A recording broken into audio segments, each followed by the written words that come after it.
Boa noite, mais uma quinta-feira. Estamos reunidos aqui na nossa igreja de Interlagos. Você é nosso convidado. Se você está chegando agora e conheceu o nosso canal no YouTube, saiba que nós somos uma igreja cristã, evangélica, extremamente bíblica e buscamos entender as coisas de Deus o máximo possível para que ele seja exaltado, nosso Senhor Jesus Cristo seja exaltado. Hoje nós vamos tratar de um assunto bastante interessante, que é a acepção de mulheres. E esse assunto é muito interessante porque quando se fala em mulher, existe aí uma tendência muito grande dessas escolas feministas e progressistas e acabam achando que o cristianismo é machista e realmente não é machista. Eu queria ler só um versículozinho e falar rapidinho para vocês, e aí eu já passo a palavra para a Eliette fazer esse comentário. Quero ler um versículo que está lá em Marcos. Deixa eu colocar ele aqui para vocês verem. Vou compartilhar a tela. Está aqui. E está aqui, ó. Marcos, capítulo 25. Capítulo 5, verso 25. Ele diz assim: uma certa mulher que havia 12 anos tinha um fluxo de sangue e que havia padecido muito, com muitos médicos, e despendido tudo quanto tinha, nada lhe aproveitando isso, antes indo a pior. Quando, ouvindo falar de Jesus, veio por trás, entre a multidão, e tocou na orla da sua veste, porque dizia: se tão somente tocar nas suas vestes, sararei. E logo se lhe secou a fonte de sangue, e sentiu o seu corpo estar já curada daquele mal. E logo Jesus, conhecendo que a virtude de si mesmo saíra, voltou-se para a multidão e disse: quem tocou as minhas vestes? E disseram-lhe seus discípulos: vês que a multidão te aperta, e dizes: quem me tocou? Ele olhava ao redor para ver a que isto fizera. Então a mulher, que sabia que tinha acontecido, temendo, aqui a palavra importante, e tremendo, aproximou-se, prostrou-se diante dele e disse-lhe toda a verdade. Eu vou parar por aqui, porque o que eu quero comentar é exatamente esse momento em que a mulher, sofrendo, achando que ia ser apedrejada na realidade, porque mulher menstruada nenhuma podia tocar um homem, né? E ela tocou as vestes de Jesus. E Jesus sentiu que dele saiu virtude. Ou seja, Jesus amou tanto essa mulher, amou tanto, que aí ele falou: filha, tua fé te salvou, vai em paz e ser curada deste teu mal. É uma das passagens que eu amo na Bíblia, sabe? Porque Jesus é um sujeito que mudou a história com relação às mulheres. E vocês vão ver isso. Vocês vão ver como é que Jesus trata as mulheres, como que a mulher é dentro do cristianismo. Então, seja bem-vindo mais uma vez, senta aí, pega a sua Bíblia e vamos dar início então a esse assunto tão interessante. Queria que você fechasse seus olhos, só para a gente fazer uma oração rápida pela Eliette. Senhor Jesus, nós te agradecemos por seu amor tão grande para conosco, Senhor. E como o Senhor mudou a história. Peço, Senhor, que tu abençoes a Eliette, abençoe quem nos está assistindo. Em nome de Jesus. Amém. Amém. Eliette, é com você. Amém. Bom, irmãos, a semana passada, há 15 dias, nós falamos sobre a acepção de pessoas, né?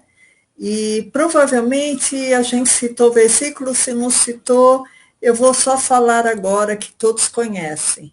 Para Deus não há acepção de pessoas. Esse versículo está em Romanos 2, 10 ou 11. Então, o que a gente vê na história bíblica, desde Adão, até Jesus, foi uma grande acepção de pessoas, né?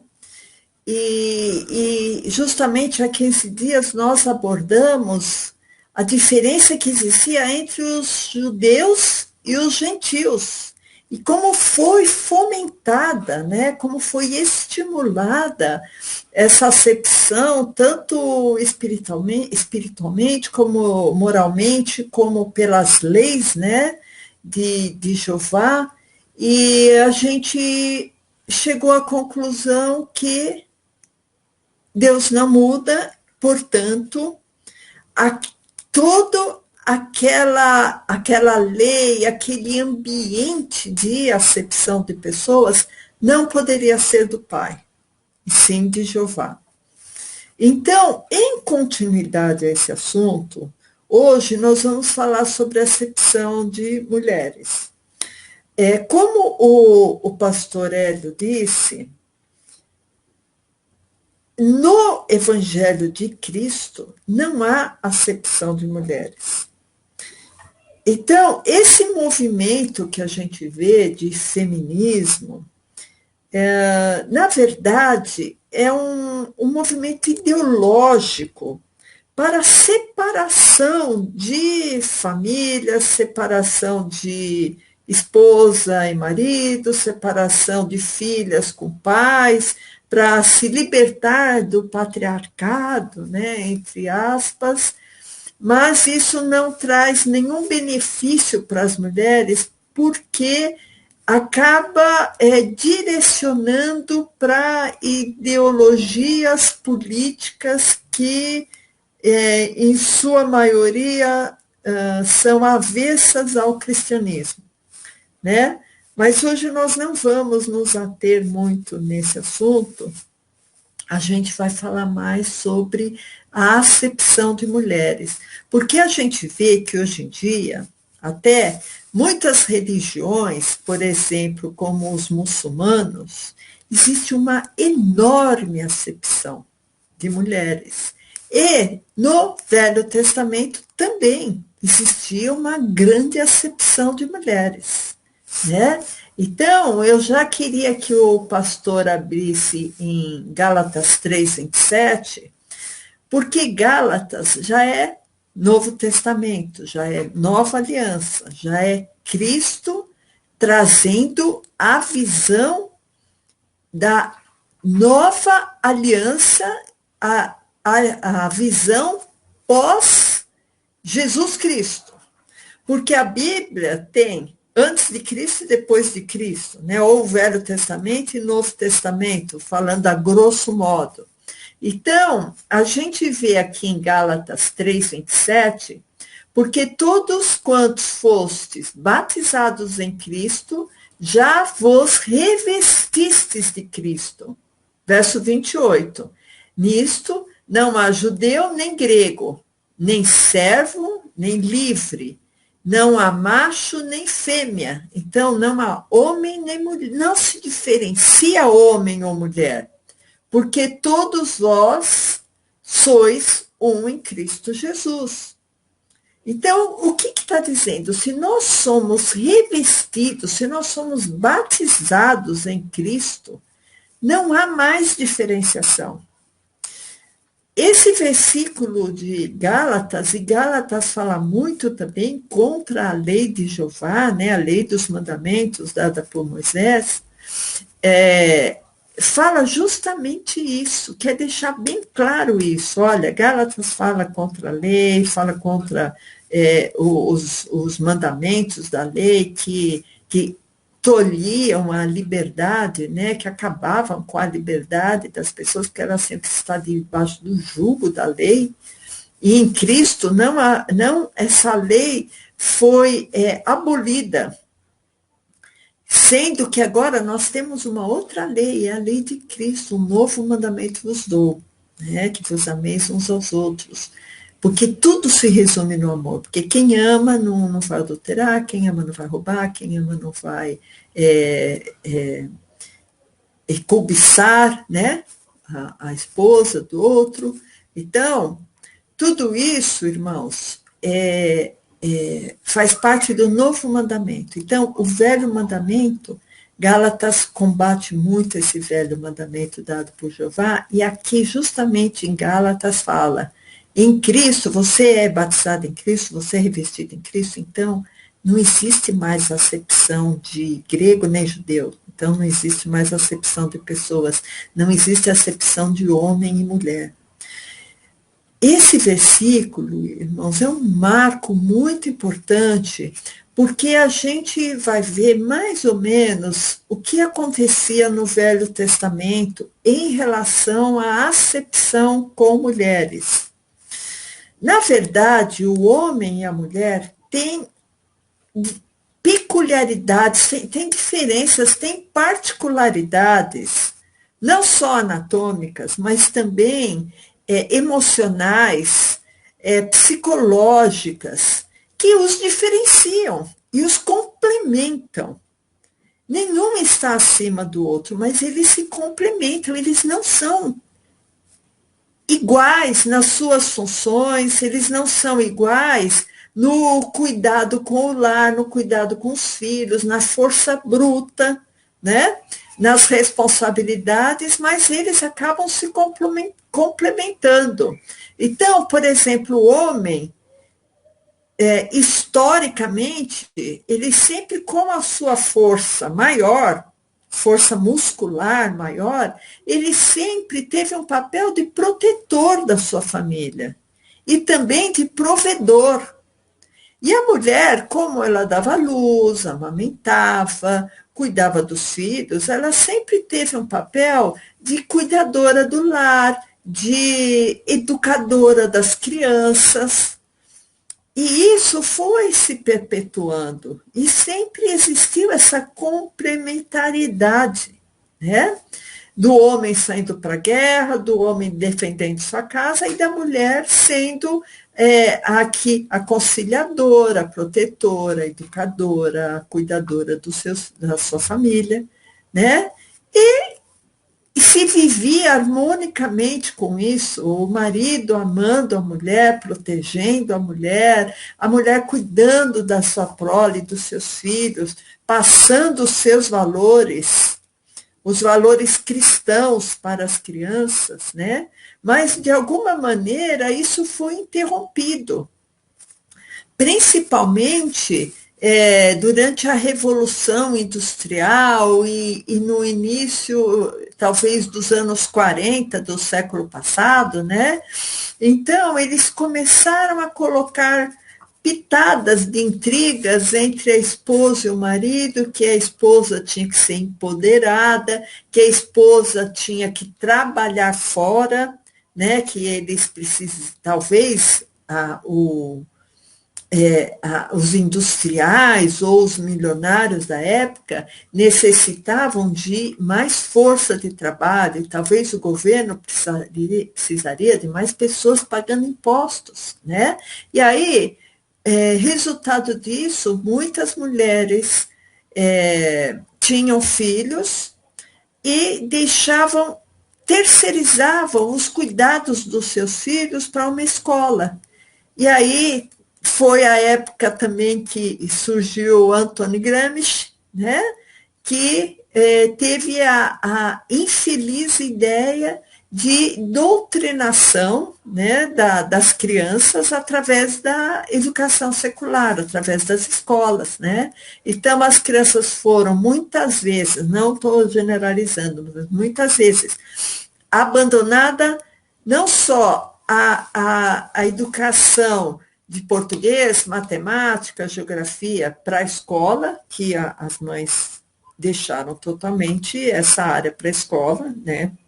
Óbvio, mas também esqueceram de educar as suas crianças, deixaram na mão dos professores passarem os valores morais, os valores religiosos, e os professores não têm essa obrigação, né?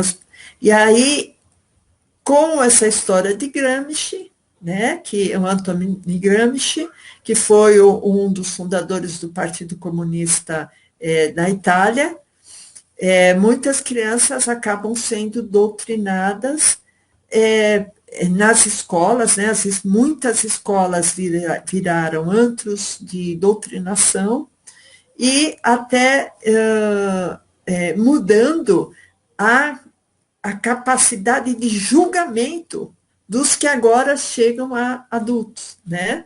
Que desde pequenininhos foram doutrinados pela falta, muitas vezes, da figura materna, né? E tudo isso com, vamos dizer, a roupagens e não, vamos igualar os homens e as mulheres. E o que as mulheres ganharam com isso? Trabalho fora de casa, dupla jornada, dupla responsabilidade, maior desgaste, para quê? Para comprar uma geladeira melhor ou para comprar um carro melhor, né? Em detrimento do abandono da sua família. Né? Então, a maioria das mulheres agora estão com essa dupla jornada. Né? Então, irmãos, esse direito, né, adquirido das mulheres, a gente tem que ponderar até que ponto esses direitos trouxeram benefícios para elas e para a família delas, né? Porque o fato da mulher ter o direito, e esse direito entre aspas, de trabalhar fora, talvez tenha sido mais um castigo, né? Porque quando Adão pecou, o trabalho dele, né? Ele ia ter que plantar, que trabalhar, isso aí foi um castigo, foi uma praga, né? Que Jeová lançou sobre Adão, né? Então, quando vamos dar depois uma olhada bem mais assim, uma olhada mais ampla no que o Velho Testamento aborda sobre o tratamento das mulheres, mas eu quero deixar bem claro para os irmãos, em Cristo não há acepção de homem e mulher. Cristo trata todos da mesma maneira, tá? Moralmente, espiritualmente, os meus pensamentos são livres, eu tenho as minhas escolhas igual o meu irmão de carne, eu quero dizer, né? Então, as mulheres têm a sua opção espiritual, a sua opção moral, não graças a qualquer movimento feminista, mas graças a Cristo, que ele igualou os homens e as mulheres, tá? Do ponto de vista espiritual, do ponto de vista familiar, do ponto de vista das escolhas, né? Que a gente vai ver como que era no Velho Testamento. Então, a mulher tem liberdade quanto à sua vontade, quanto à sua espiritualidade, quanto à sua individualidade após a igreja de Atos. Tá? Por quê? Porque em Mateus, Marcos, Lucas e João, que foi a introdução da nova aliança, as pessoas ainda estavam mesclando muito o velho concerto com o novo concerto, o evangelho da circuncisão com o evangelho da incircuncisão. Na igreja de Atos, as coisas começam a se clarearem mais e haver uma separação melhor do que Cristo veio nos ensinar e o que estava nos ensinamentos doutrinários dos judeus, do Talmud, o que Paulo tinha aprendido aos pés de Gamaliel, né, que depois ele acabou atribuindo aquilo tudo como uma escória. Né? Então, a gente vê que no Velho Testamento, a mulher tinha uma função principal de procriação, de continuidade do nome do homem. E muitas vezes a mulher não era nem contada, né? Eles falavam o número de homens e depois aquela pessoa tinha mulheres e crianças e gado. Né? Então, a mulher ela estava sempre num nível inferior ao homem no Velho Testamento. Né? E muitas vezes, pela lei, ela tinha sentenças muito mais cruéis, pela lei de Jeová, né, para a lei de Jeová, ela tinha sentenças muito mais cruéis do que os homens. Por exemplo, em caso de adultério, né? Que vocês que conhecem a história de Davi, Davi adulterou, né? E foi mais ou menos ele sendo uma pessoa proeminente, né? Acabou aquela história sendo que esquecida, né? Então, nós vamos agora entrar em algumas histórias do Velho Testamento, irmãos. Eu queria que o pastor abrisse em 1 Samuel 1:10. Esse 1 Samuel 1:10 fala uma história interessante de Ana, porque Ana não poderia ter filhos, né? Então, a infertilidade no tempo do Velho Testamento era um castigo muito grande para as mulheres. Então, em 1 Samuel 1:10, Ana está fazendo um voto perante o Senhor, perante Jeová, né? Ela, pois, com amargura de alma, orou ao Senhor e chorou abundantemente, verso 11. E fez um voto dizendo, Senhor dos exércitos, que é Jeová, se benignamente atentares para a aflição da tua serva e de mim te lembrares, e da tua serva não te esqueceres, mas a tuas servas deres um filho homem, ao Senhor darei todos, ao Senhor o darei, ela dará o filho ao Senhor, todos os dias da sua vida, e sobre a sua cabeça não passará navalha. Então, o que a gente vê que Ana fez um voto a Jeová, né? Olha, eu tenho infertilidade, eu tenho uma esterilidade, mas se eu tiver um filho, eu o darei ao Senhor. Então, ela fez um voto. Só que no Velho Testamento, irmãos, as mulheres eram tão desprestigiadas, eram tão sem importância, que todo voto que a mulher fazia tinha que ser referendado ou pelo pai ou pelo marido. Então, a gente vê em Números 30:12 exatamente essa explicação. Porque se por acaso, por exemplo, Ana fez um voto e o marido não concordasse com aquele voto, tudo era anulado, né? Por isso que em Números 30:12 fala sobre o marido anular o voto. Porém, se seu marido lhos anulou no dia em que os ouviu, tudo quanto saiu dos seus lábios, quer dos seus votos, quer da obrigação da sua alma, não será válido. Então, vocês viram? Se o marido anulou o voto da esposa, não tem mais valor nenhum aquele voto, né? Por isso que eu digo, a mulher era tão desprestigiada que nem promessas, assim, votos, ela poderia fazer, né? Então, no verso 13, todo voto e todo juramento de obrigação para humilhar a sua alma, e seu marido ou confirmará ou anulará, né? Então, cadê a vontade própria da mulher, né? Se nem voto ela pode fazer.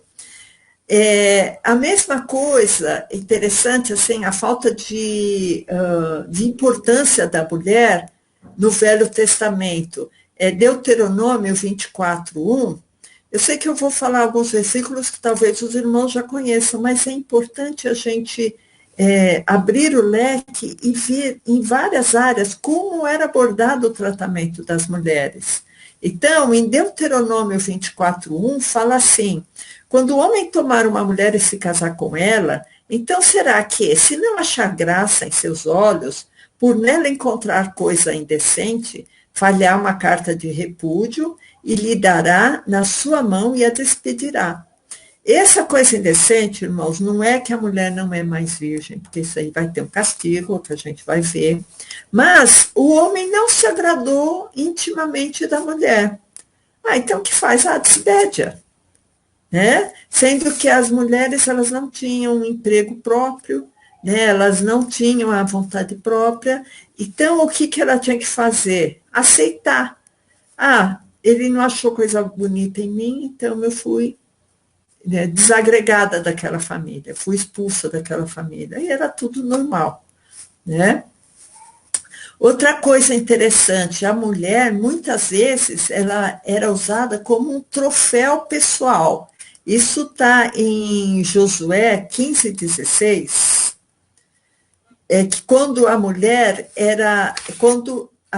foi usada como um troféu, isso. E disse Calebe, quem ferir a Kiriat Sefer e a tomar, quer dizer, uma cidade, só é uma cidade, essa Kiriat Sefer é uma cidade, e a tomar, lhe darei minha filha Axa por mulher. Tomou-a, pois, Otoniel, filho de Quinás. Então, existia essa cidade, aí Caleb falou, olha, quem tomar essa cidade, eu vou dar minha filha por troféu, vou dar minha filha por presente. No 17, tomou-a, então tomou essa cidade, pois Otiniel, filho de Quenaz, irmão de Caleb. Aí Caleb deu a sua filha de presente, porque ele tomou uma cidade. Então, a mulher, ela tinha um valor comercial e um valor, vamos dizer assim, como um trunfo. Ah, eu conquistei essa cidade, então eu vou ganhar uma mulher, né? Você nem sabia quem era a mulher, se ela ia se dar bem com você, né? Então, a gente vê também em Gênesis 34:1, interessante que as mulheres elas eram negociadas como se fosse uma mercadoria. Ah, então eu vou ter paz com aquele povo, então eu vou dar minhas filhas para eles se casarem, vou pegar as filhas deles para eu me casar, para eu fazer um ambiente bem pacífico entre esses dois povos, né? Então, Gênesis 34:21, fala assim, esses homens são pacíficos conosco, portanto, habitarão nessa terra e negociarão nela. E eis que a terra é larga de espaço para eles. Tomaremos nós as nossas filhas por mulheres e lhes daremos as nossas filhas. Então, irmãos, vocês verem como a mulher era sem nenhuma vontade própria e sem nenhum valor, né? Então, em Gênesis 12:11, também é interessante, irmãos, é bem interessante essa passagem, porque Abrão, aqui ainda era Abrão e Sarai, Gênesis 12:11, Abrão e Sarai, porque o Abrão e a Sarai entraram num povoado que eles acharam que era, vamos dizer assim, um pouco perigoso, né, para Abraão, que era no Egito, que Abraão pensou assim, a Sarai é muito linda, se os egípcios virem ela, é capaz que eles podem me matar. Então, eu já tive uma ideia, eu vou falar que ela não é minha esposa, que ela é minha irmã. Né? Não sei se talvez eles devessem ter algum tipo de parentesco, né, que os judeus se casavam muito, mas o mais importante, ela era esposa. E ele ofereceu a sua esposa para se prostituir com o faraó, para que ele tivesse paz, vamos dizer assim, né? Então, Gênesis 12:11. E aconteceu que, chegando ele para entrar no Egito, disse a Sarai, sua mulher, ora, bem sei que és mulher formosa à vista. 12. E será que quando os egípcios te virem, dirão, esta é sua mulher, e matar-me-ão. A gente não sabia se isso ia acontecer, né? Mas quem dentre nós agora teria coragem de chegar numa terra estranha e dar a sua mulher de presente, né? Para eles. E matar-me-ão a mim e a ti guardarão em vida. Disse, peço-te que és minha irmã, para que me vá bem por tua causa, e que viva minha alma por amor de ti. Verso 14. E aconteceu que, entrando Abrão no Egito, viram os egípcios a mulher que era muito formosa, viram-na os príncipes de Faraó e gabaram-na diante de Faraó. E foi a mulher tomada para a casa do Faraó. E fez bem a Abraão por amor dela, né? Faraó agradou Abraão por amor a Sarai, né? E isso aconteceu, irmãos, a gente vê que isso aqui é em Gênesis 12. Isso aconteceu de novo com a mesma Sarai, só que aí ela já era Sara e Abraão já era Abraão. Está em Gênesis 21 e aconteceu exatamente a mesma coisa, só que aconteceu com Abimeleque. Eu li num estudo que Abimeleque talvez não fosse o nome do rei dos filisteus, mas o título, como o faraó era um título do rei do Egito, entendeu? Porque em Gênesis 20, se o pastor quiser abrir, em Gênesis 20, verso 1, a gente vê a mesma situação, irmãos, acontecendo que que Abraão ofereceu a Sara. E, por exemplo, no verso 1 fala, e partiu Abraão dali para a terra do sul e habitou entre Cádiz e Sur, e peregrinou em Gerar. E havendo Abraão dito a Sara, sua mulher, é minha irmã, enviou Abimeleque, rei de Gerar, e tomou a Sara. Aí Deus Jeová acabou dando sonhos para Abimeleque, dizendo que a Sara tinha esposo, né, era casada. Então, a gente vê que se repetiu, quer dizer, não foi uma coisa fortuita, né? E em Gênesis 26, aproveitando que a gente está em Gênesis 26, essa mesma situação aconteceu com Isaac.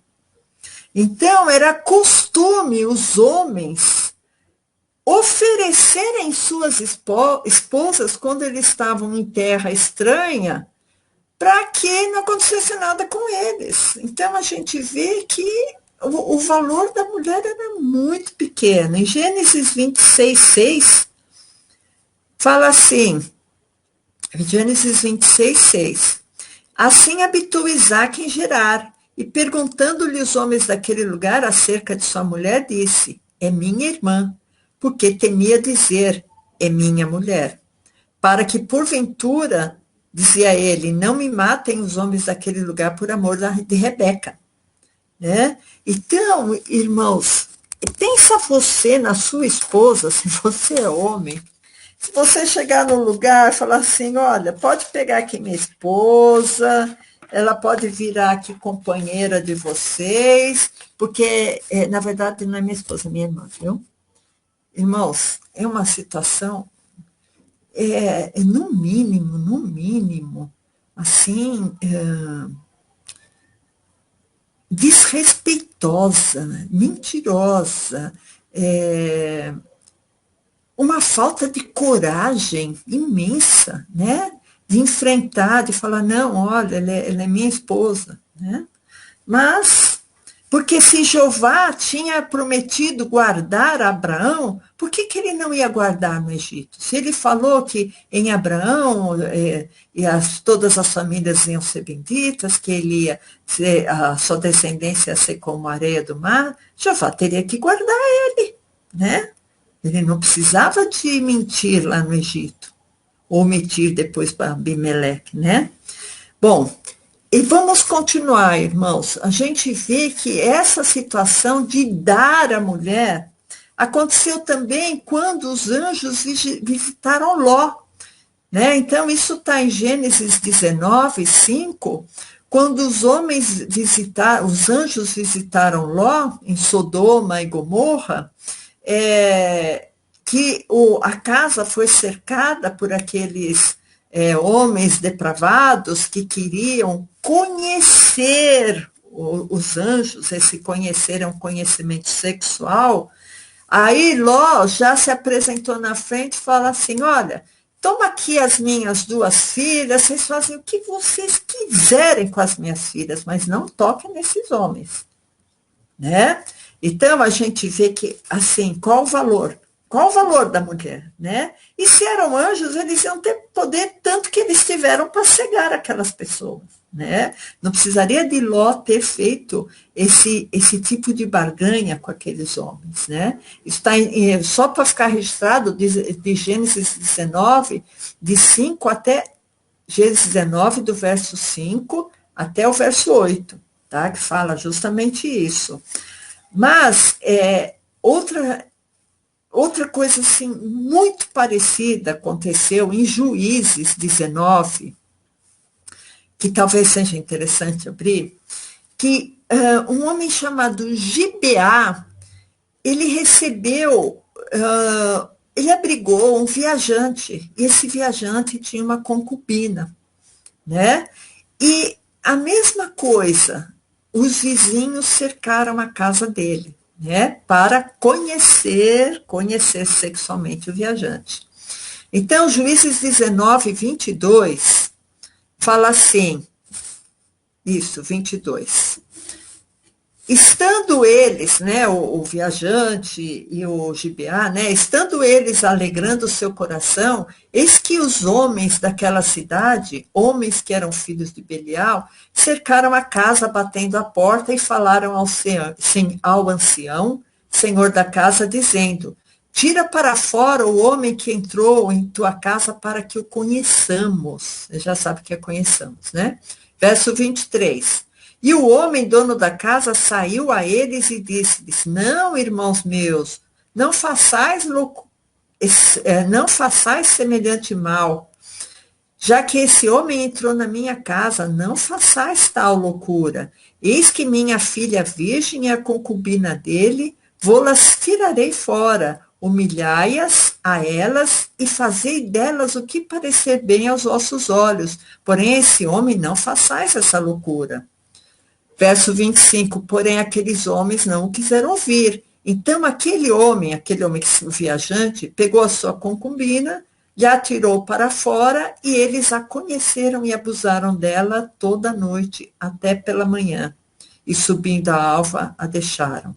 E depois essa mulher acabou falecendo, né? Então, as mulheres eram usadas, irmãos, usadas como objetos no Velho Testamento, e isso não tem nada a ver ao que Cristo trouxe. E isso, irmãos, é também uma circunstância muito forte para comprovar que o Deus do Velho Testamento, que permitia essas coisas, não é o mesmo Deus do Novo Testamento, porque Jesus reflete a vontade do Pai. E quando Jesus fala que nele, quem está revestido nele, quem está batizado nele, não há homem nem mulher, não há escravo nem livre, não há judeu nem grego, ele está igualando os homens e as mulheres em sua importância. E a gente vê que, na época de Jeová, em que Jeová tinha todo o poder, não existia valor nenhum entre as mulheres. A gente vê que as mulheres, elas nem eram contadas no censo.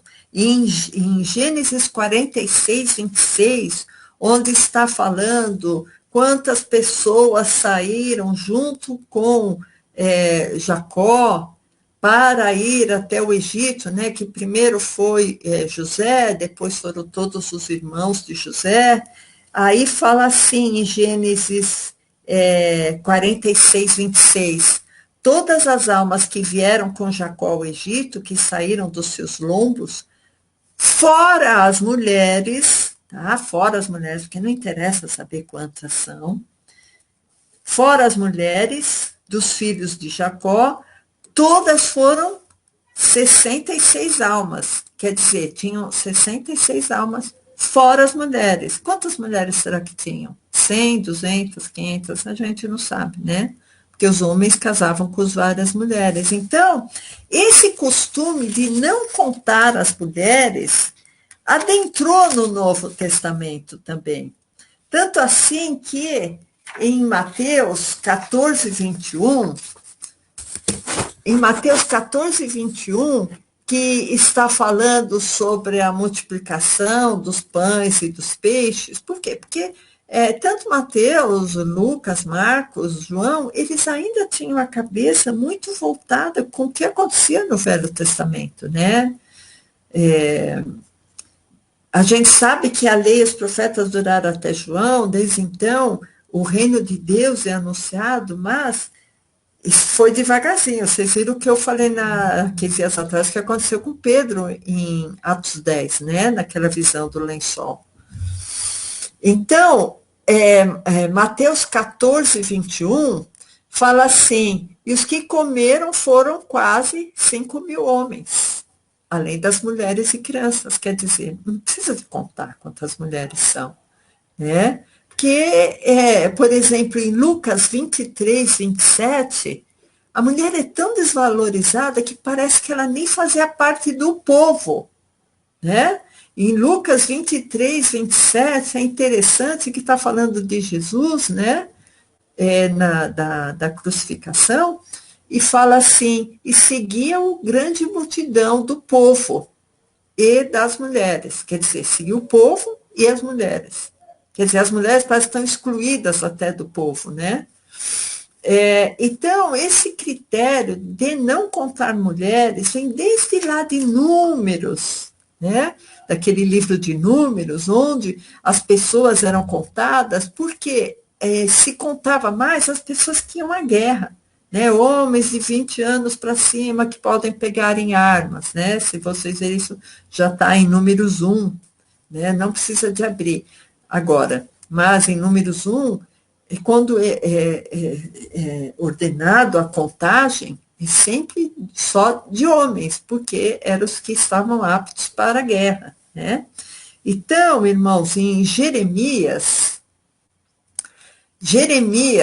8:9 também é uma coisa interessante, porque as mulheres elas eram tão objeto e joguete que em Jeremias 8:9 se fala de um castigo, e o castigo seria, as mulheres vai sair daqui, vai para lá, entenderam?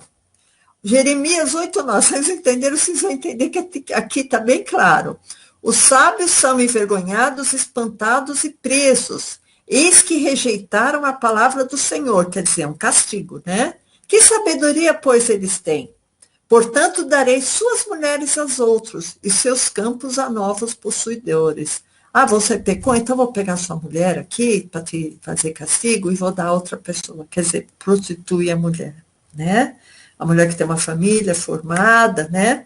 Outra coisa interessante, irmãos, eu vou correr mais um pouquinho, eu vou deixar aqui mais a referência, que é Números 5, 14 até 27, eu não vou ler tudo isso, mas fala mais ou menos assim, o homem, ele tem uma suspeita que está sendo traído pela mulher. Aí ele vai fazer um teste de traição. Qual é esse teste? Ele leva a mulher até o sacerdote pega um jarro de água, raspa toda aquela imundícia, aquela sujeira de sangue, de terra, de gente pisando, e vocês sabem que naquela época não tinha quase nenhuma higiene, e coloca aquele pó, aquela cinza, aquele resto de animal morto, coloca no jarro d'água e dá para a mulher tomar. Se ela morrer, porque era uma água amargosa, uma água venenosa, se ela morrer é porque realmente o marido tinha razão, dos ciúmes. Agora, se ela sobreviver, é porque ela era inocente. Então, vocês veem a situação vexatória que as mulheres chegavam para provar a sua inocência, né? Porque o marido era ciumento. Ou então, quando a mulher, ao casar, o marido achava que ela não era virgem. E outra coisa, irmãos, eu já falei isso, eu vou repetir, porque às vezes tem pessoas que não que não viram os outros estudos. A mulher, isso daí é estatisticamente verificado na medicina, que a mulher virgem, em 20% das vezes, no primeiro relacionamento sexual, não tem sangramento. É o chamado ímen complacente. Então, 20% das mulheres têm ímen complacente. E em Deuteronômio 22:13, Deuteronômio 22:13, se o pastor quiser abrir, talvez seja até interessante a gente ler, qual era o teste que eles faziam. Porque se o rapaz se casasse e ele achasse que a moça não era virgem, ele ia reclamar para o sacerdote. E eu só vou, assim, contextualizar, depois a gente vai ler. Se por acaso durante a noite de núpcias tivesse sangramento no defloramento, aí a moça ia, pegava os lençóis com sangue e apresentava lá para o sacerdote. Se por acaso não tivesse sangue no lençol, a gente vai ver o que acontecia com essa moça. Tá? Então, 20% delas acontecia isso. 22:13. Oi? Importante que a mulher não tinha palavra, né? Quer dizer, ela não podia Não. dar a versão dela, né? Não. Ela não tinha credibilidade, né? Ela não tinha credibilidade. Então, em Deuteronômio 22:13, fala assim: quando um homem tomar uma mulher e depois de coabitar com ela, a desprezar e lhe imputar coisas escandalosas e contra ela divulgar má fama, dizendo: tomei essa mulher e me cheguei a ela, porém não a achei virgem. Então o pai da moça e sua mãe tomarão os sinais da virgindade da moça, que é o lençol sujo de sangue, tomará os sinais da virgindade da moça e levá-los-ão aos anciãos da cidade à porta. E o pai da moça dirá aos anciãos: eu dei minha filha por mulher e esse homem, porém, a despreza. Eis que ele imputou coisas escandalosas, dizendo: não achei virgem a tua filha. Porém, eis aqui os sinais de virgindade da minha filha, e estenderão a roupa diante dos anciãos da cidade. Então, os anciãos da mesma cidade tomarão aquele homem e o castigarão. E o multarão em 6 ciclos de prata, quer dizer, vai pagar um imposto, né? Como se ultrapassasse um farol vermelho agora. E os darão ao pai da moça, porquanto divulgou uma fama sobre uma virgem de Israel. E lhe será por mulher em todos os dias, não a poderá despedir. Então, tinha lá os sinais de virgindade, não pode despedir. Agora, vamos dizer que a moça tinha um ímen complacente e não teve sangramento. Porém, se isto for verdadeiro, se a queixa dele for verdadeira, eles concluíram que foi verdadeiro, isto é, que a virgindade não se achou na moça, então a levarão à porta da casa do seu pai e os homens da sua cidade a apedrejarão até que morra. Né? Então, a gente vê assim como a mulher era tratada no Velho Testamento, irmãos. E isso, depois de Cristo, foi totalmente mudado. Por isso que a acepção de mulheres pertence ao velho concerto de Jeová. E Jeová determinou isso na sua lei. Isso é determinação de Jeová. Então, a gente vê que no livro de Atos, essas coisas começam a se modificar. Em Atos 8:12, a gente vê uma situação nova, porque João, ele tinha o costume, né, do batismo do arrependimento. Esse batismo do arrependimento tinha muito mais a ver com Jeová do que com o batismo do sepultamento, que foi o batismo de Jesus. Porque o batismo de João, irmãos, era um batismo que era para reconciliar o homem com Jeová. Eu estou arrependido porque eu pensei mal de Jeová, então eu vou me batizar para eu me reconciliar. É um batismo de arrependimento. Inclusive, no Novo Testamento, qualquer dia a gente pode esmiuçar melhor isso, no Novo Testamento, tem uma passagem que eles falam assim, eles foram batizados em que? No batismo de João. Então vamos batizar agora no batismo de Jesus, que é o batismo do sepultamento, né? E eu não tenho notícia, e eu procurei na internet para ver se tinha alguma menção se João Batista, se ele batizava mulheres. Eu não achei nenhuma menção, irmão. Se alguém tiver alguma menção que João Batista batizava mulheres, me fala, porque eu acho que João Batista batizava somente homens. E aqui, em Atos 8:12, está falando sobre Filipe, né? O Filipe estava proclamando o evangelho de Cristo para eles. E aí o verso 12, Atos 8:12. Mas como crescem em Filipe, que lhes pregava acerca do reino de Deus e do nome de Jesus Cristo, se batizavam tanto homens como mulheres.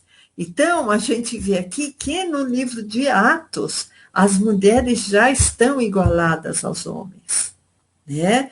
Porque antes a mulher não tinha voz, a mulher não tinha vez, a mulher não podia fazer votos, a mulher era entregue pelo marido para que ele não sofresse nenhum dano, ou até Ló queria entregar as filhas para que os anjos não sofressem dano. A mulher não tem valor nenhum. Então, eu acredito que João não batizava mulheres, tá? Isso aí eu não tenho certeza, eu procurei para ver, procurei na Bíblia, procurei em estudos na internet sobre o batismo de João e realmente eu não achei, né? Então, a gente vê que no Novo Testamento, as mulheres, elas têm um valor tão grande que aos ministros do Evangelho é aconselhado que eles tenham apenas uma mulher, sendo que era costume dos judeus terem várias mulheres concubinas, né? A gente vê, né? O maior exemplo foi Salomão, né? Que se deleitou sensualmente, né? Com 1.000 mulheres, né? Que as mulheres tinham aquela função sensual, aquela função carnal, né? De procriadeiras também, né? Então, irmãos, a gente vê que no Novo Testamento a mulher é como se fosse um ser a ser protegido, a ser amado. Tanto assim que Jesus, ele faz um paralelo entre ele sendo noivo e a igreja sendo a noiva, né? Então, da mesma maneira que Cristo amou a igreja, o homem deve amar a mulher. Se Cristo se deu pela igreja, morreu pela igreja, né? Se contrapondo lá o que aconteceu com Abraão e com Isaac, né? Que entregou a mulher para ele não morrer. Não, em Cristo é diferente, ele se doa pela igreja. E aí, o que ele quer da igreja? Que a igreja o ame. E quem ama se submete, porque é fácil se submeter a quem nos ama. Logicamente, irmãos, é muito difícil se submeter a quem nos castiga, a quem nos judia, como Jeová fez com a sua igreja no Velho Concerto, né?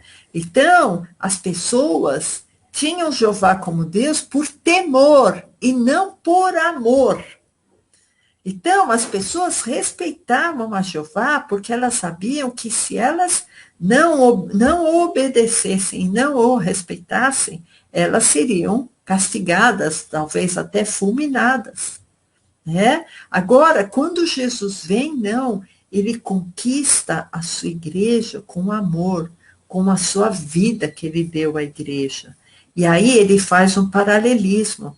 Assim como Cristo amou e se entregou pela igreja, os maridos têm que amar e se entregar pelas esposas. E aí fica muito fácil, irmãos, as esposas se submeterem aos maridos. Não subjugadas, mas em amor, em consenso, em sabedoria, para que tenham uma convivência harmoniosa. Porque se dois são bicudos, dois querendo mandar, dois no topo, não cabe, né? Então, a mulher acaba sendo a coluna. né? E a coluna é uma estrutura muito importante, porque se a coluna se abala, se a coluna não vai bem, o templo cai, né? A construção do templo cai, a construção da casa cai, né? Então, isso está em Efésios 5:25, eu acho que vale a pena ler, porque é um verso muito bonito, é um versículo muito bonito, que está, isso que eu acabei de falar, está em Efésios 5:25. Isso.